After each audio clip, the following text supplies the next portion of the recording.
What's up YouTube, Awesome Yoga here, and today I'm back with a Fire Fist deck profile, and you could describe this as the +1 Fire Fist. It is 4-axis, so I haven't included any of the 3-axis Fire Fist cards. And this of course is for the October 1st ban list of 2014. I absolutely love this deck. I'm really glad he got back up to 3 Wolfbark. So this deck is actually viable again. I have a couple of versions, 2 main versions of this deck. I'll be showing off this one. I'll talk about kind of the skeleton for the other one. And if you'd like, I can make a deck profile on that as well, but then just put that in the comment section down below. For now, I'll show you what I'm running with this build, which I think is a bit more of the competitive build, so that's why I'm showing this on the channel. So of course you have triple Wolfbark, since now we are allowed to run this at 3 again. Really nice. Triple Brothers of Fire Fist Bear, and then just a 1 Gorilla. You don't need any more than 1. It's actually a kind of rarity bump in the Mega Pump, so it's kind of cool. I like it. Super rare. 1 Gorilla. These are your 4 Fire Fist monsters. You don't need that many. This is fine. Then I'm playing... Oh wait, I guess you can call it Fat, this deck. I don't know if any of you remember that from last format when you had Hat, the Hand Artifact Trap Tricks, and you had Fat, Fire Fist Artifact Trap Tricks. And I'm running the Trap Tricks engine as well, with triple Trap Tricks Myrmeleo. Of course you guys know what this does, adding a Trapple card from your deck to your hand, and when she's special summoned you can pop 1 set card on the field. Special summoned by Dionea, for example. When she's normal summoned, you get to special summon a Trap Tricks monster from your graveyard, and when she is special summoned, you get to set a Trapple card from your graveyard to your back row. So 1 Dionea. I didn't feel like 2 was necessary in this version, because you do have a lot of normal summons, so 1 Dionea was fine. And then I actually played the Artifact engine as well, with double morraltach and triple Sanctum, which you'll be seeing later on, but double morraltach. You don't want to run 3 in this, because you do have a lot of cards that you want to set in your back row, so you don't actually want to draw a morraltach before a Sanctum, which odds increase of course when you run triple Sanctum, or triple morraltach, because your back row can fill up really quickly with Tenki, so you're adding from your deck to your back row with your Fire Fist effects. So 2 morraltach, and this is just a lot of destruction. The morraltachs, the Fire Fist cards, I really like how all these cards flow together. That is 13 monsters. That's it for the monsters. For the spells, of course, triple Tenki. Love this card. The 1 Tensu, which is more than enough. You can go with Tiger King and then set the Tensu from your deck if you don't need a Tenki anymore, or you just want to push for a lot of damage or something. 1 Tensu. I don't run Gyoku because I think that card is really subpar. It is kind of good against a Sinister Shadow Games, for example, but that is about it right now in this metagame. Triple Pot of Duality. Triple Upstart. So this is the main thing I liked of +1 Fire Fist, just the awesome consistency this deck has. Triple Tenki, triple Upstart, triple Pot of Duality. It's just really solid. Then I main deck 2 MSTs, mainly for Vengeance Emptiness. Kind of a necessary evil. This is actually chainable, and unlike Gyoku, right? Yeah, it's called Gyoku, I believe. I like Gyoku, so this is just better right now. That's it for the spells. I believe that is 12 spells, which leaves 15 traps. The triple Sanctum, as I was saying. I love this card. It's really good. It's really splashable as well. Triple Emptiness, because that is just a staple right now. Helps with the anti-meta part of this deck. And then kind of a tech of my own. I don't think a lot of decks or people are running this, but I'm running triple Mind Crush in the main deck. I feel this is really good, especially in this deck, because you do have quite a bit of defense, and this is more of a reactive defense card than any of the other trap cards we're allowed to play now. So I feel like this is a really solid trap card to be playing right now, especially if you have the room. Definitely at 3. If you're going to run this, I wouldn't run 2, I would just go with 3 right away. And this has absolutely worked incredibly for me. I really like this. It's really solid. It's really hard right now to destroy cards on the field, because pretty much everything floats, especially in Shadows and Burning Abyss and Satellites, which are the big 3. Getting rid of cards out of your opponent's hand is really strong. So triple Mind Crust, if you're not sure about this, and just give it a try, see how it works for you. Then for the trap tricks, trap hole searches, you have your bottomless trap hole and one time space trap hole. I think bottomless is not really that good right now, but these are definitely the best 2 trap cards, trap hole cards you can play right now. Void Trap Hole is good against some matchups, it hits some cards. Trap Trick Trap Hole Nightmare is really subpar right now, it's pretty much only decent against a opposing morraltach. Time Space of course hits Shadows really hard. Bottomless Trap Holes is the most generic one. So these 2, the best in my opinion. And just the 2, you don't need 3. Yes, you do have triple Myrmeleo, so technically you could search 3, so you might want to add another time space trap hole.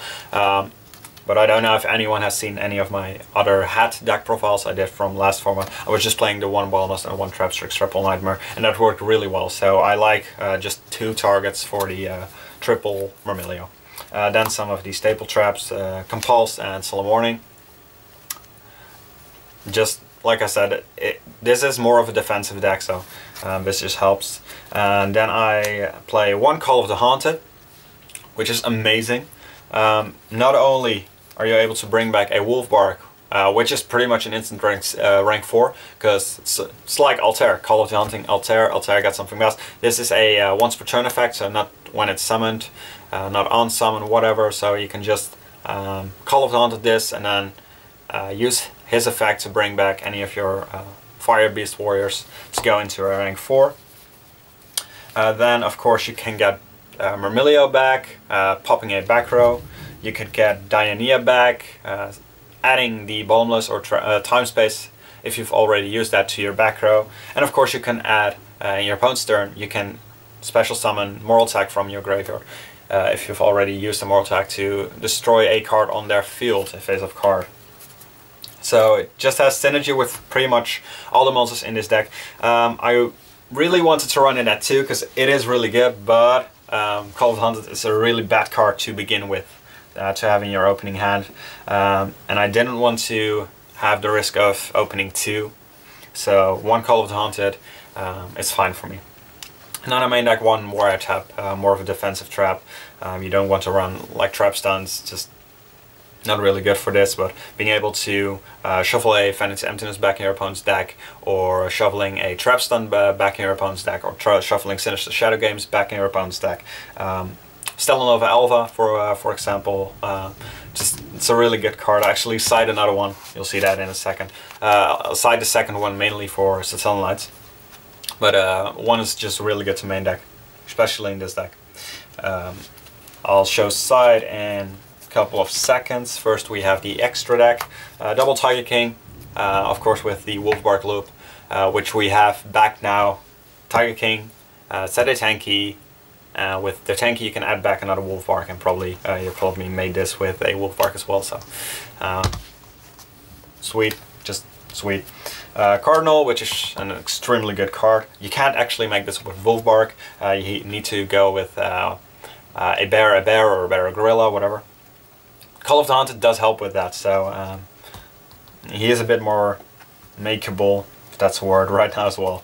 Exiton, Lavalval Chain, this is mostly for Wolfbark, stacking a Wolfbark, or stacking Dionea, which is really good as well. So 1 Lavalval Chain, Diamond Direwolf, just pot removal, Kakasuchi, defensive monster. Same counts for Silent on Arc. Cowboy for the main phase 2 burn. I actually don't run Heartland Draco. I feel like Gaga Cowboy is just better. Heartland Draco does have synergy with this deck because Heartland Draco cannot be attacked when you have a continuous face up continuous spell. Yeah, that's what I was trying to say. Face up continuous spell. But I don't really like Heartland Draco right now, so the Cowboy is better for me. Black Sheep of Corn, also some Warburn. 2 Castell, because Castell is pretty much the best rank 4 right now, beside your Tiger King in this deck, that is. Really good card. The Dweller, because it still hits a lot of decks. Kergorgon for your Floodgates, which you can side in. And number 80, because once again, that's just a really solid rank 4 right now. And some tokens. Then for the side deck, I side 1 Thunder King. Yes, it hurts your deck as well, but this is still a really solid anti-meta card. So 1 Thunder King is the only monster I side. Then I side Dimensional Fissure, Floodgate, 2 Forbidden Chalice. This is for the Shaddoll matchup. You can use it with your Fire Fist cards, but you wouldn't get their effect. So you could do it in the damage tab. Let's say you have a bear and you increase his attack by 400 and now destroy something, and maybe inflicts battle damage, but you wouldn't be able to set the Tenki. But it's more for your Shaddoll matchup. Third MST, triple Chain Disappearance. I like Flying Sea better than Chain against Burning Abyss, by the way, so for you guys who don't know, this is a good card against Burning Abyss, but I do like Flying Sea better. However, in this deck you can't drop a Flying Sea in your opponent's field, because then what you want to do is destroy stuff. And you want to just push, just do some damage every once in a while, and it's not an option when your opponent has the Flying Sea on the field. Chain Disappearance does help against the Burning Abyss matchup. You do want to see it early, so I do play 3. And of course it doesn't have the same problem with Flying Sea that you're set behind in the game as well. So regularly would just put down a Flying Sea and then just your opponent can't play Yu-Gi-Oh! And then you can start making pushes when you have the right combination of cards. It's not really how Fire Fist works, so yeah, you can't really play the Flying Sea. So 3 Chain Disappearance for that reason against Burning Abyss. Soul Drain, because this hits Burning Abyss and Shaddolls.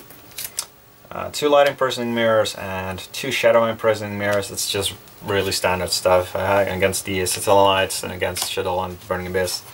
Full House, of course, for all the Floodgates, getting rid of them and maybe even blowing up 3 cards your opponent controls, but this also has the synergy with Tenki and Tensu. And then the Wiretap, as promised. So that is it for this version of the Fire Fist deck. This is the one I like competitively. However, I do have another build, and that is with which utilizes Fire Fist Dragon. So triple Dragon, and then I use the Fire Formation Tensun.